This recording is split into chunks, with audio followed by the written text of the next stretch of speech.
I've had the pleasure of working in this industry for about the past 25 years at a lot of different levels, but primarily the last probably 6 or 7 years, really diving into dealers' data and dealers' database and the customers within there and analyzing that information, both from a targeted marketing standpoint, digital marketing standpoint, and really just trying to find out, who are the best customers that you should be going after today, and how should you be going after those customers. And we're not here to really talk about that too much, but just to let you know, from my standpoint, I do get really excited about service, because service is an opportunity for us that I do think is overlooked and grossly overlooked a lot of times in the dealership. And I'm not sure exactly if any of us can figure out why sometimes we lose our customers. I know we place a lot of emphasis on trying to keep our customers, but there's, I think, some things that we can be doing that are applicable today, especially from the mobile front, that you're going to find very interesting as we go through this. I can guarantee you 2 things as we go through this presentation. One, I, like Dave, I'm not going to try to sell you anything. That's not what we're here for, but it's going to start to sound real salesy when we get to the end and start talking about the results. Not salesy from a standpoint of we're here to present a program to you. Salesy from a standpoint that you're not going to believe the results that AdWorks has been getting with the dealers that they've implemented these services in and the research that they use to put this together. But specifically, as we're here to talk about kind of the state of service today and the things that we're seeing, and this is kind of where my data management background comes into play here. I've analyzed literally thousands of dealers' databases across the country over the years, and there's really one thing that I always find: it doesn't matter the brand, it doesn't matter the metro, it doesn't matter if they're rural or urban. Most dealers' databases, when you start looking at it from a customer standpoint, we lose the majority of our customers. We do not retain our customers in service. Really, after the first couple of years, we see a dramatic drop-off after the first year.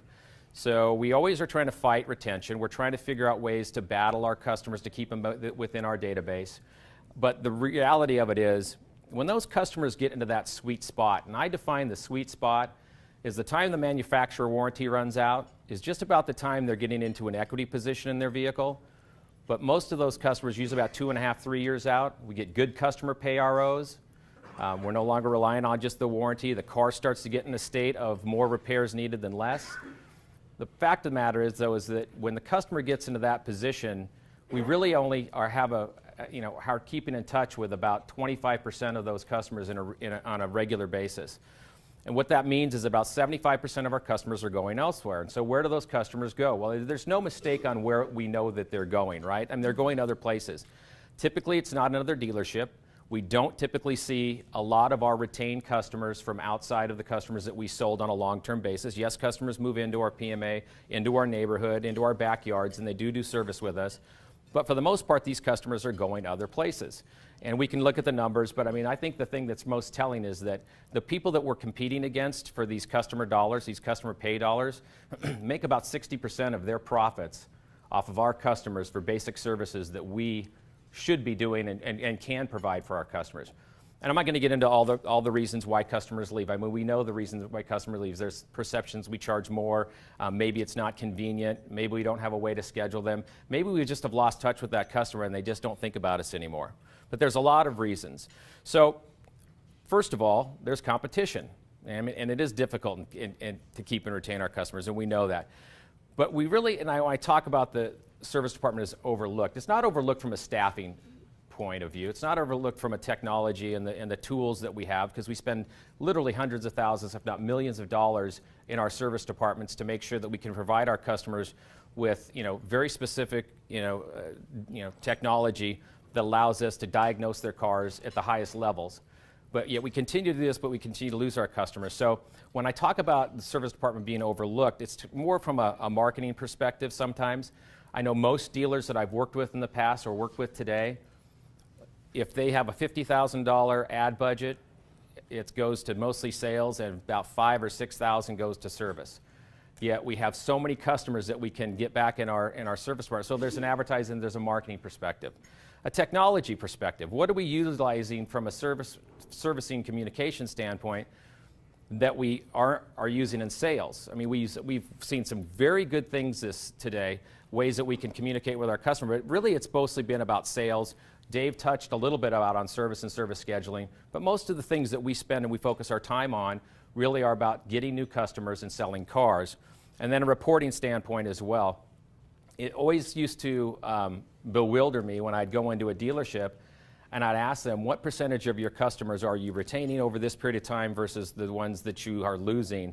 And very few dealers today that I talk to or have spoken with really know what the balance and the mix is, where their customers are in their servicing cycles. So you take all that into consideration, and we really have what I would consider to be some very good areas of opportunity. And I think this is where you're going to get into see kind of what can happen, the what if of service scheduling and what we can do to keep these customers and the technology that we can use, especially from a mobile perspective right now. And really what we look to do is bridge that gap from sales into service, and we talk about it all the time in our dealerships. We train on it constantly. We have our service managers come to our Saturday and Wednesday afternoon sales meetings and preach, give us a good TO. But very rarely is there a process in place that is put there to actually accomplish that. But we do know that if you start doing those types of things, the road to retaining that customer is much easier. As you can see, capturing first service can increase retention up to 40%. I mean, that's a pretty big number when you start talking about all the customers in our database. Capturing second service can increase your chance of retention up to 80%. I mean, I talk to dealers, and there's many manufacturers. It doesn't matter if you're Ford, Toyota, NADA, dealer associations, everybody's got the number that tells you if you retain your customer, the likelihood that you're going to sell that customer another car. And the numbers I always use, I try to be conservative, but the number that I think is most applicable, and I see it, but it's about 7 times more likely. And if you think about that for a second, think about the numbers that we spend to acquire a customer. On the average, in our world, it's $400 to $500, $600. I mean, NADA's got their numbers, and that's for a customer that we probably have already done some business with. A conquest customer is actually about twice as much of that. So we know the value of retaining our customers. So we're basically saying is you're going to see some technology that might allow you to enable to capture more of those customers, retain more of those customers. We would like you to start considering some of this information, because we've looked at some stuff today online, and I think that when Dave shows there's a 51% conversion rate from that website, I mean those are phenomenal numbers. We would all love to get to that point. The problem with services is that the tools that we have out there right now from a lot of the leading service schedulers and the utilization rates of those are just right under 10%, which means that about 90% of the people that we need to be talking to aren't utilizing these tools, and we've kind of figured out why they're not using these tools. We also think that you should probably be implementing some type of marketing plan for your service department. And the fact of the matter is, there's so many more customers that live close to you that could be servicing you that just don't, probably because you're not serving that need from just even some simple stuff that you can do from an SEO and SEM perspective and what you've seen. So one of the things I'd like to talk about is the areas of opportunity from a mobile perspective. You've seen it. People are holding up phones. They're plugging in their phones. Everybody has their phone. I don't go anywhere without my phone 7 days a week, 24 hours a day. I have it on right now so I don't run over even on time. I have a little timer up here. But we keep these with us. 96% of the people own a mobile device. And as we said, whether that's a tablet, whether it's a phone, it doesn't matter. Majority of sites out there, as we saw, are not mobilized, are not optimized for service on the mobile application or with the mobile devices. Once again, it's an underserved area, but yet if you're talking to me and you want to connect to me and you want me to use a service at the dealership, you should probably have a way that I can reach you that's very easy and through one of the devices that I'm going to use. Dave showed a stat here that nationally 30% of the people are engaging your websites from a mobile device. It's actually 10% or 10 points higher that in the Puget Sound area. It's a little over 40%. So it really is something that you need to consider. And not only that, but he talked about conversion, and for me in my world, it's all about conversion as well. How many people are we actually not just getting to get to that mobile site, to get to your website, however they get it, but is it optimized to convert? And that's really where the question became relevant and what tools you should be using. So get the meat of the presentation right now, what we're talking about. There's certainly a need that's out there. We can utilize mobile applications and we can utilize mobile tools for people. The question then becomes, how is it that you can start using these tools in the most efficient way? So AdWorks was asked by a local Toyota dealer, probably 9 months, no, longer than that ago, year plus ago, to a very successful Toyota dealer, was doing very well in service to begin with, but saw the need to retain more of his service customers. So he spent about 6 months working in the dealership, working with the service advisors, working with the service management team, talking to customers to figure out why there was a drop-off and what was happening. And this is part of the presentation where now you're going to say that we don't believe you, Jim. But this is what happened and what they found out. They put together a couple of tools that they used. The first one was they got together with Toyota and figured out Toyota's got a post-delivery checklist that everybody has to go through, like every manufacturer does. We require everybody to go through that, and part of that was that conversion from sales to service, the introduction to our service department. The goal is to get every one of your customers scheduled for their first service appointment, correct? I mean, that's what we want our sales team to do. We know if we do that, we have a better chance of getting that customer to show up. The question is, how many of those customers, when you're doing that post-delivery checklist and they signed up for that service, did they actually come back and do their first service?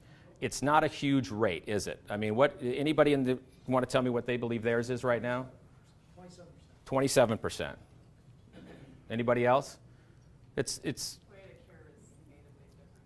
Well, of course, Toyota Care has made a big difference in that, absolutely. But a typical dealership, it's not a lot. Even when you do a very good TO, it just still wasn't getting the numbers. And if we go back to capturing that first service, capturing that second service, that's the pathway to capture that customer for life. So what was put together was a very easy way using a mobile device, an iPad in this example, and taking that post-delivery checklist, handing it to the customer, and allowing them to actually fill out the information. Go through that, enter their information, schedule their first appointment, an appointment that was scheduled and then emailed to them automatically so that they knew it was there and placed on their calendar. The second thing that they did is they looked at the online scheduling tool that this dealership was using and trying to figure out why most people weren't going through the process of actually scheduling with them. What they found out was the process, like most things in our lives today, was a process. It was not simple. So they decided to take an approach that was much simpler, much easier, much more efficient for a consumer, mobile engaged as well, so it worked on a mobile site, it worked on a desktop, but allowed the customer to very easily pick a time and schedule and get to the dealership when they wanted to. And these were the results that you can see up here. I should have waited to show these to you, but it's a ridiculous increase.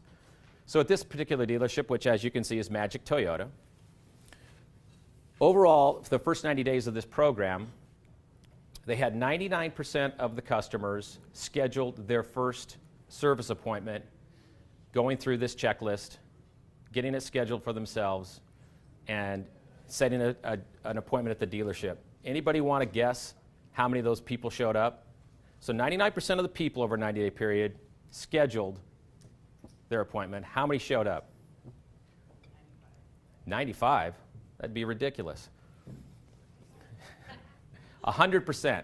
We just got the number, and I can verify that because we have Toyota here actually in the house. But 100% of the people have shown up for their first appointment. Do you think that if 100 people show up for their first appointment, they might show up for their second appointment? Do you think if they have an easy tool and an easy method now that they know how to schedule their service online, it makes it easy for them, that they might continue? Well, we know that they are continuing. You can see that the total web services scheduled now from online is up 334%. Once again, it seems like a ridiculous number, and it kind of is. As being a sales guy primarily in my whole life and career, I would never ever like to take these numbers out. I would actually falsify these numbers and make them lower if I wanted to be taken legitimately in a dealer's office or a service manager's office. But it's not just this dealership. There's many other dealerships around the country. We actually use this example because it's primarily the lowest example.